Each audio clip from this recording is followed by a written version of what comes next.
हुआ थे फटे, तुम इतने परेशान क्यों? अरे वो ऑगस्टस आए थे, वो चाहती हैं कि मैं पुलिस की हेल्प करूं उनके लिए और इस स्कैंडल से बाहर निकालूं। मतलब तुम खुद रानी को पुलिस के हवाले कर दोगे? मैं भी यही सोच रही थी, मुझे सरेंडर कर देना चाहिए।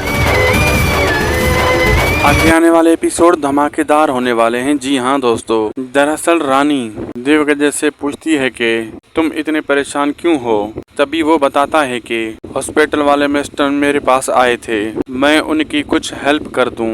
इसलिए रानी कहती है कि मैं सोच रही हूँ कि मैं खुद ही पुलिस को सरेंडर कर दूं। और वहीं दूसरी तरफ खड़ी कहती है कि क्या तुम रानी को पुलिस के हवाले कर दोगे? लेकिन ऐसा नहीं होने वाला। जी हाँ दोस्तों, दरअसल रानी पुलिस स्टेशन नहीं जाएगी। ये तो आगे देखने से पता चलेगा कि अब होने क्या वाला है। इसलिए हमारे चैनल को सब्सक्राइब, लाइक और शेयर जरूर करते रहिए और बने रहिए हमारे साथ आगे की जानकारी के लिए। मिलते हैं अगली वीडियो में, तब तक के लिए बाय।